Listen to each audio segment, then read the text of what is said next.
अच्छा, आज हमने पढ़नी है स्प्लिटिंग हार्ट साउंड्स की। जो स्प्लिटिंग किस तरह से होती है, नॉर्मल होती है, वाइड होती है, फिक्स्ड होती है, पैराडॉक्सिकल यानी नॉर्मली किस तरह से होती है heart sound.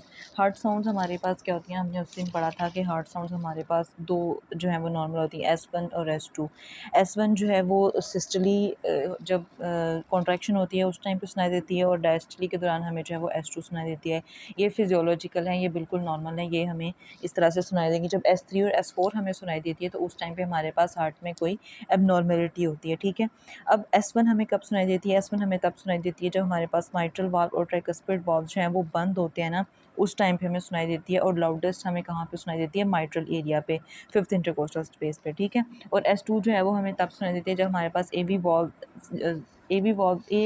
Semilunar valve, aortic या फिर पल्मोनरी वाल्व जो हैं वो क्लोज होते हैं, उस टाइम पे हमें S2 सुनाई देती है। तो S2 जो है वो A2 P2 और S1 जो है वो M1 T1 इससे। और ये हमें सबसे हाईएस्ट कहाँ पे सुनाई देती है, लेफ्ट अपर स्टर्नल बॉर्डर पे, ठीक है। और ये डैश के दौरान सुनाई देती है। अब इसकी स्प्लिटिंग की उन्होंने S1 की ही, जैसे इंस्पायरेशन के दौरान वो जब हम इंस्पायर करते हैं, सांस लेते हैं अंदर की तरफ, उस टाइम क्या होता है कि इंट्राथोरेसिक प्रेशर जो है वो कम हो जाता है। जब इंट्राथोरेसिक प्रेशर कम होता है तो हमारे पास वीनस रिटर्न ज़्यादा होगी। अगर वीनस रिटर्न ज़्यादा हो रही है तो राइट वेंट्रिकल जो है उसमें ज़्यादा प्रेशर आएगा, फीलिंग ज़्यादा होगी।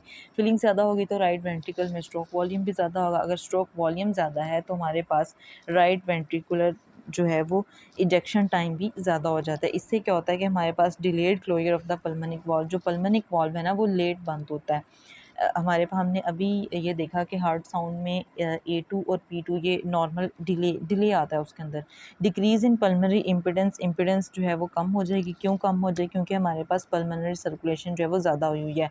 Also occurs during inspiration which contributes to delayed closure of the pulmonic valve, जिसकी वजह से पल्मोनिक वॉल्व जो है वो थोड़ा सा डिले होके बंद होता है। जैसे अब हमें S1 हार्ट सुनाई देती है तो S1 हार्ट में हमारे पास कौन से वॉल्व्स होते हैं, हमारे पास माइट्रल वाल्व और ट्राइकस्पिड वाल्व होते हैं। लेकिन S2 में हमारे पास एओर्टिक और पल्मोनिक वाल्व होते हैं। अब इसमें क्या होता है कि हमारे पास जब उसने कहा है कि इंस्पायर करते हैं, इंस्पायर करने के दौरान ये हर चीज़ जो है वो इंक्रीज़ हो जाती है, राइट वेंट्रिकल, राइट फीलिंग ज़्यादा होगी, स्ट्रोक वॉल्यूम ज़्यादा होगा, इजेक्शन टाइम जो है वो ज़्यादा होगी। तो इसके ज़्यादा होने से क्या होता है कि जो पल्मोनिक वाल्व का क्लोजर टाइम है ना वो कम हो जाता है। जब वो कम होगा ना तो उस टाइम पे क्या होगा कि हम S1 जो हार्ट साउंड S1 है वही हमें जो है वो थोड़ा सा डिले होके, यानी दो पार्ट्स में डिवाइड होगी ना। पहले जो है वो एओर्टिक वाल्व जो है वो क्लोज होगा, और उसके जो थोड़े से डिले के बाद जो है वो पल्मोनरी वाल्व है वो क्लोज हो जाएगा। जब इजेक्शन वेंट्रिकल सिस्टली होगी ना, इजेक्शन होगी वेंट्रिकल से ब्लड के अंदर, तो राइट वेंट्रिकल से हमारे पास पल्मोनरी आयोर्टा के अंदर, पल्मोनरी वाल्व के अंदर जाना होता है। और यहाँ पे हमारे पास जो है वो लेफ़्ट वेंट्रिकल होता है, लेफ़्ट वेंट्रिकल से अयोर्टा के अंदर जाना होता है। तो एक ही टाइम पे दोनों वाल्व जो हैं वो क्लोज़ और ओपन होते हैं। जब हमारे पास ये क्लोज़ होते हैं तो क्लोज़र में क्या है कि पहले हमारे पास अयोर्टिक वाल्व क्लोज़ होगा, उसके बाद हमारे पास जो है वो पल्मोनिक वाल्व क्लोज़ होगा। तो हमारे पास इस तरह से ये फिजियोलॉजिकल स्प्लिटिंग हो गई हार्ट साउंड की। फिर वाइड स्प्लिटिंग क्या होता है, जिसके अंदर हमारे पास राइट वेंट्रिकल जो है ना वो थोड़ा देर से उन में हमें दिखाई देता है जहाँ पे वो एम्पटी थोड़ा देर से हो रहा है। किस तरह, जैसे पल्मोनरी स्टेनोसिस हुई। अब अगर यहाँ पे जैसे हमारे पास हार्ट है, ये राइट एट्रिया, ये लेफ़्ट एट्रिया, ये वेंट्रिकल, ये लेफ़्ट वेंट्रिकल, यहाँ से ये राइट जो है वो पल्मोनरी आर्टरी की तरफ जा रहा है, और ये हमारे पास लेफ़्ट वेंट्रिकल जो है वो अयोर्टा की तरफ जा रही है। यहाँ पे ऐसे लिख लेते हैं, और ये पल्मोनी। अब हमारे पास राइट वेंट्रिकल और पल्मोनरी आर्टरी के दरमियान जो वॉल्व होता है उसको हम कहते हैं कि ये हमारे पास जो है वो पल्मोनिक वॉल्व है। अब यहाँ पे क्या होता है कि अब जब राइट वेंट्रिकल जो है वो ही देर से एम्प्टी हो रहा है इसके अंदर, जैसे पल्मोनरी स्टेनोसिस, अगर यहाँ पे नैरोइंग हुई है तो इसको ज़्यादा टाइम लगेगा ना ब्लड को यहाँ से जाने में। राइट बंडल ब्रांच ब्लॉक में भी हो सकता है। कॉजेज डिलेड पल्मोनिक साउंड, तो पल्मोनिक साउंड फिर ये देर से बंद होगा। जब देर से बंद होगा तो हमें लेट सुनाई देगी, स्पेशली ऑन इंस्पायरेशन, खासकर जब हम इंस्पायर करेंगे। And exaggeration of normal sound, वही बात है, बिल्कुल एग्जैक्ट यही चीज़ है। लेकिन यहाँ पे वाइड स्प्लिटिंग क्यों होती है, वो कह रहे हैं कि एग्जेजरेशन हो जाती है हार्ट साउंड की ना, नॉर्मल साउंड की। जैसे ये तो नॉर्मल स्प्लिटिंग होगी कि पहले एओर्टिक वाल्व होता है, थोड़ा सा नॉर्मल डिले होता है, तो फिर पल्मोनिक वाल्व जो है वो बंद हो जाता है। अब वो जब बंद होगा तो ये हमारे पास नॉर्मल आ जाती है सप्लीटिंग हार्ट साउंड की। लेकिन अगर थोड़ा-सा ज़्यादा देर से वो बंद होगा, ज़्यादा डिले हो जाएगा उसी के अंदर, तो वो हमारे पास जो है वो वाइड सप्लीटिंग आ जाएगी। जैसे यहाँ पे बताया हुआ है कि यहाँ पे ये तो इतना सा नॉर्मल डिले है, थोड़ा और ज़्यादा हो जाएगा तो वो हमारे पास वाइड सप्लीटिंग आ जाएगी और ये पल्मोनिक स्टेनोसिस वगैरह में हमें सुनाई देती है। फिक्स सप्लीटिंग अब ये किस में होती है? हार्ट इन एएसटी में क्या होता है? एट्रियल सेप्टल डिफेक्ट है, लेफ़्ट से राइट शंटिंग हो रही होती है और इंक्रीज़ क्या होता है? राइट एट्रियम में वॉल्यूम जो है वो ब्लड ज़्यादा आ रहा होता है और राइट वेंट्रिकल के अंदर भी, क्योंकि हमारे पास जो हार्ट है ये उसकी राइट साइड है और ये उसकी लेफ़्ट साइड है, तो यहाँ से ब्लड जो है वो इस साइड की तरफ आ रहा है। सॉरी, ये राइट साइड है और ये लेफ़्ट साइड है और ब्लड जो है वो लेफ़्ट से राइट की तरफ आता है ना, यहाँ से यहाँ की तरफ आ रहा है। तो जब लेफ़्ट से वो राइट की तरफ आता है उस टाइम पे शंटिंग होती है, तो यहाँ से फिर जब इधर को आएगा सारा ब्लड तो यहाँ पे भी वॉल्यूम इंक्रीज़ हो जाएगा और यहाँ पे भी वॉल्यूम जो है वो इंक्रीज़ हो जाएगा। Increase flow through pulmonic valve such that regardless of breath pulmonic closure is greatly delayed. अब इसमें क्या होता है, वो कहते हैं कि हमारे पास फ़्लो बहुत ज़्यादा हुआ है यहाँ पे भी और यहाँ पे भी, क्योंकि शंटिंग हो रही है ना, यहाँ से भी ब्लड इधर को आ रहा है, इधर से भी इधर को आ रहा है। तो हम ब्रेथ जो सा मर्ज़ी लें, चाहे इंस्पायर करें एक्सपायर करें, तो हमारे पास जो पल्मोनिक क्लोजर है ना वो बहुत ज़्यादा और डिले हो जाएगा। यहाँ पे नॉर्मल स्प्लिट हुई हार्ट साउंड, यहाँ पे थोड़ी सी और डिले हो गई, यानी नॉर्मल की अगर एग्जैजरेशन हो जाती है तो उसको हम वाइड स्प्लिटिंग कहते हैं। लेकिन अगर बहुत ज़्यादा टाइम लगता है उसको बंद होने में पल्मोनिक वाल्व को, तो उस टाइम हम जो है वो उसको फिक्स स्प्लिटिंग कहते हैं। ये हमारे पास ज़्यादातर एट्रियल सेप्टल डिफेक्ट में नज़र आती है। आगे हम एट्रियल सेप्टल डिफेक्ट पढ़ेंगे तो उस टाइम पढ़ेंगे, जैसे ये उन्होंने यहाँ पे बताया हुआ है, ठीक है। उसके बाद पैराडॉक्सिकल स्प्लिटिंग क्या होती है? Heard in conditions that delay aortic valve. अब इसके अंदर हमारे पास एयोर्टिक वाल्व क्लोजर, यानी जो हमारे पास एयोर्टिक वाल्व है ना वो ही देर से बंद होता है।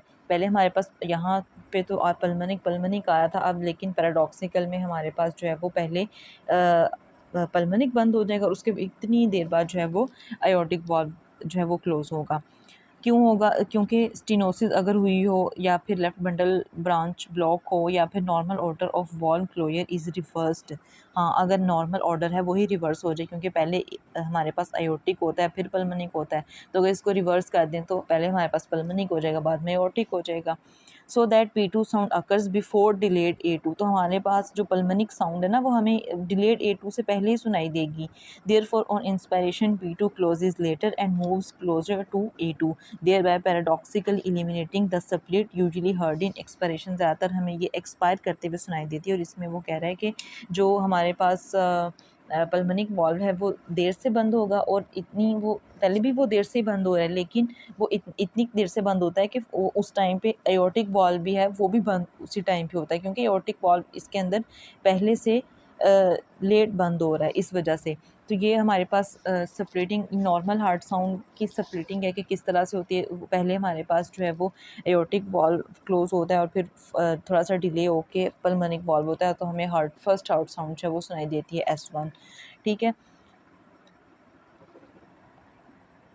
वेंट्रिकली सिस्टली जब हमारे पास होती है तो या वाइड स्प्लिटिंग में क्या होता है कि नॉर्मल हमारे पास अगर हार्ट की स्प्लिटिंग हार्ट साउंड की स्प्लिटिंग हो जाए और उसमें थोड़ा सा एबनॉर्मल डिले हो जाए तो उसको हम जो है वो वाइड स्प्लिटिंग कह देंगे। अगर बहुत ज़्यादा हो जाए पल्मोनिक वाल्व की क्लोजर में डिले तो उसको फिक्स्ड कह देंगे, और अगर हमारे पास रिवर्स हो जाए नॉर्मल स्प्लिटिंग तो उसको हम पैराडॉक्सिकल स्प्लिटिंग कह देंगे, ठीक है। अच्छा, आज हमने ऑस्कल्टेशन ऑफ द हार्ट पढ़ना है। इसमें हमने बेसिकली हार्ट मर्मर्स पढ़नी। हार्ट मर्मर्स हमारे पास क्या होती हैं? हमारे पास ये वो साउंड्स होती हैं जो कि हमें उस टाइम पे सुनाई देती हैं जब ब्लड का फ़्लो जो है वो बहुत ज़्यादा हुआ होता है, या तो किसी वॉल्व की तरफ या फिर किसी वेज़ल की तरफ, ठीक है। हमें सबसे ज़्यादा ये उस टाइम पे टर्बुलेंट फ़्लो की वजह से ब्लड के हमें लाउडेस्ट सुनाई देती हैं, और वो इस वजह से सुनाई देती हैं कि मतलब इतनी ऊँची सुनाई देती हैं कि हम उसे स्टेथोस्कोप से भी जो है वो सुन सकते हैं। और हमारे पास डिफरेंट पैथोलॉजीज़ हैं, उसके अंदर हम डिफरेंट मर्मर्स जो हैं सुनते हैं और उनकी डिफरेंट करैक्टरिस्टिक हैं, ठीक है। इसके लिए हमने ये 3-4 चीज़ें पहले देख लेनी है और फिर हम पैथोलॉजीज़ को देखेंगे किस किस में हम कौन कौन सी जो है वो मरमर हमें सुनाई देती है, उसकी करैक्टरिस्टिक जो है वो क्या क्या है। हमारे पास 4 जो हैं वो पॉइंट्स होते हैं जहाँ पे हम हार्ट को ऑस्कल्टेट कर सकते हैं, यानी स्टेथोस्कोप के ज़रिए से हम हार्ट साउंड्स जो हैं वो सुन सकते हैं या मरमर्स जो हैं वो सुन सकते हैं अगर पैथोलॉजी है तो। हमारे पास आयोटिक एरिया होता है जो कि सेकंड इंटरकोस्टल स्पेस पे होता है। हमारे पास पल्मोनिक एरिया होता है जो कि अगेन लेफ़्ट साइड पे सेकंड इंटरकोस्टल स्पेस में होता है। फिर हमारे पास ट्राइकस्पिड एरिया है जो कि फोर्थ इंटरकोस्टल स्पेस पे होगा और हमारे पास माइट्रल एरिया है वो फिफ्थ इंटरकोस्टल स्पेस पे होगा। इस एरिया को हम जो है वो एपेक्स भी कहते हैं जो कि हमारे पास माइट्रल एरिया होता है। यहाँ पे वॉल्व्स प्रेजेंट होते हैं तो इस वजह से हम यहाँ पे ईजिली जो है वो मरमर सुन सकते हैं। इसके साथ साथ हमारे पास एक लेफ़्ट स्टर्नल बॉर्डर प्रेजेंट होता है जहाँ पे हम डिफरेंट मरमर्स जो हैं वो पैथोलॉजीज़ की सुनेंगे। अब हमारे पास जो एओर्टिक एरिया है यहाँ पे हमें सिस्टलिक मरमर सुनाई देती है, उसमें अयोटा है तो या तो एओर्टिक स्टेनोसिस होगी या फिर एओर्टिक वॉल्व जो है वो स्क्लेरोसिस होगी। पल्मोनिक वाली साइड पे हैं तो यहाँ पे हमें सिस्टलिक इजेक्शन मरमर्स हमेशा मिलेंगी, स्टेनोसिस मिलेगी या एट्रियल सेप्टल डिफेक्ट मिलेगा। ट्राइकस्पिड की बात करें तो ट्राइकस्पिड में भी हमें पहले होलोसिस्टलिक मरमर मिलेगी, उसमें हमारे पास ट्राइकस्पिड रिगरगिटेशन होगी और ventral septal defect ventricular septal defect होगा। और डायस्ट्रिक मरमर में हमारे पास जो है वो ट्राइकस्पिड स्टेनोसिस हो सकती है, उसकी मरमर हमें यहाँ पे सुनाई देगी। फिर माइट्रल एरिया में हमारे पास होलोसिस्टलिक मरमर में माइट्रल रिगरगिटेशन सुनाई देगी, माइट्रल रिगरगिटेशन में, ठीक है। फिर सिस्टलिक मरमर हमें किस में सुनाई देगी, माइट्रल वाल्व प्रोलैप्स में। डायस्टलिक मरमर जो है वो हमें माइट्रल स्टेनोसिस में सुनाई देगी।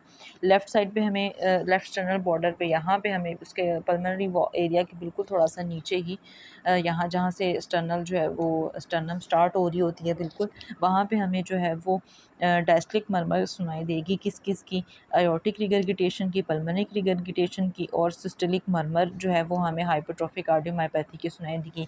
यहाँ पे कुछ मैनुअर्स हैं कि ये मैनुअर्स करने से जो है वो इंटेंसिटी हार्ट साउंड्स की ज़्यादा हो जाती है या कम हो जाती है। अगर हमारे पास इंस्पायर जब हम कर रहे होते हैं उस टाइम वीनस रिटर्न ज़्यादा होता है राइट एट्रियम की तरफ ज़्यादा होगा तो इंटेंसिटी हार्ट साउंड्स की ना राइट साइड के हार्ट हार्ट की साउंड्स जो हैं वो ज़्यादा होंगी हमें, यानी ज़्यादा इजीली सुनाई देंगी। और फिर हैंड ग्रिप जब करते हैं उसमें हमारी इस मैनुअर करते हैं तो आफ्टर लोड जब ज़्यादा हुआ होता है तो उसमें हमारे पास intensity mitral regurgitation, atrial regurgitation, ventricular septal defect जो है और इसकी इंटेंसिटी ज़्यादा होती है और कम होती है हाइपरट्रॉफिक की। और अगर रैपिड स्क्वेटिंग करें ना उसमें वीनस रिटर्न ज़्यादा, प्री लोड भी ज़्यादा, आफ्टर लोड भी ज़्यादा, तो इसमें हमारे पास इंटेंसिटी अगेन इन सब की ज़्यादा हुई होती है और हाइपरट्रॉफिक की जो है वो कम हुई होती है मरमर। और सॉरी ये बिल्कुल इसके इस जैसे ही है, ठीक है। फिर जो हमारे पास वल्सल्वा है ये ऑपोजिट है, इसमें हमारे पास हाइपरट्रॉफिक की जो है वो इंटेंसिटी ज़्यादा होती है और जो बाकी मरमर्स हैं ना उनकी सबकी इंटेंसिटी ऑलमोस्ट कम होती है। ये लाइन जो है याद करने वाली हमारे पास, ये एरिया जो है ना ये 3 पॉइंट्स और ये 2 पॉइंट्स ये याद करने हैं एमसीक्यूज़ के लिए, ठीक है। और कॉन्सेप्ट के लिए, कॉन्सेप्ट से मुराद ये है कि आपने ये याद रखना है कि कौन सी डिफेक्ट में हमारे पास जो है वो कौन कौन सी ऑस्कल्टेशन में हमारे पास हार्ट मरमर सुनाई देती है। क्योंकि एमसीक्यू में वो कहेंगे कि हमें केस बना के सिनेरियोज़ बना के देते हैं ना कि हमारे पास इस तरह का पेशेंट है, ये उसको जो है वो हुआ है तो उस टाइम पे अगर हमने उसकी ऑस्कल्टेट किया है तो हमें ये वाली जो मरमर सुनाई दी है तो बताएं कौन सी डिफेक्ट का पेशेंट है, ठीक है। तो वो हम फिर इजीली उसको क्रैक कर सकते हैं एमसीक्यू को। उसके बाद सिस्टलिक हार्ट साउंड, ये 2 लाइन्स याद करनी है। सिस्टलिक हार्ट साउंड्स जो हैं वो इसमें हमारे पास क्या होता है, किस किस की मरमर सुनाई देती है। आयोटिक और पल्मोनरी स्टेनोसिस की मरमर जो है वो सिस्टलिक होगी, माइट्रल और ट्राइकस्पिड रिगरगिटेशन की होगी, वीएसटी की होगी, माइट्रल वाल्व प्रोलैप्स की होगी और हाइपरट्रोफिक कार्डियोमायोपैथी की होगी। लेकिन जो डायस्टलिक हार्ट साउंड्स है ना उसमें किस किस की मरमर होगी, हमारे पास आयोटिक और पल्मोनरी रिगरगिटेशन की और माइट्रल और ट्राइकस्पिड स्टेनोसिस की, ठीक है। उसके बाद हम यहाँ पे वही सारी चीज़ें देख लेते हैं कि कौन कौन सी हैं और उनकी करैक्टरिस्टिक है। एओर्टिक स्टेनोसिस में हमारे पास जो है वो प्रोग्रेसिव पहले इंक्रीज़ होता है और फिर प्रोग्रेसिवली डिक्रीज़ होती है और ये सिस्टलिक इजेक्शन मरमर होती है। साथ में कभी कभी हमें S2 भी सुनाई देती है और उसको हम क्लिक कह सकते हैं, ठीक है। क्योंकि हमारे पास यहाँ पे लेफ़्ट वेंट्रिकल में प्रेशर जो है ना वो आयोटिक प्रेशर से ज़्यादा हुआ होता है इस वजह से। और इसमें पल्सेस हमारे पास वीक होंगी डिलेड पीक के साथ, ठीक है। आयोटिक स्टेनोसिस में हमने एक चीज़ याद रखनी है कि हमेशा एक ट्रायड मिलेगा हमें, ठीक है। ट्रायड 3 चीज़ों का होता है हमेशा, इसमें हमें सिनकोप मिल सकता है, एंजाइना होता है और डिस्निया होता है। ये तीनों चीज़ें जहाँ पे आएंगी वो आयोटिक स्टेनोसिस होगी, और साथ में क्रिसेंडो डिक्रिसेंडो सिस्टोलिक इजेक्शन मर्मर होगी, ठीक है। अगर कभी कभार क्लिक भी प्रेजेंट होती है। उसके बाद हमारे पास इसकी बताइए कि ओल्डर पेशेंट्स में जो है वो ज़्यादा होती है और यंग पेशेंट्स में भी हो सकती है। फिर माइट्रल रिगर्गिटेशन में क्या होता है, इसमें होलोसिस्टोलिक हाई पिच ब्लोइंग मर्मर होगी, ठीक है। और लाउडेस्ट जो है वो माइट्रल वॉल या माइट्रल एरिया पे हम इसको सुनेंगे और एक्जिला की तरफ ये मूव करेगी, ठीक है।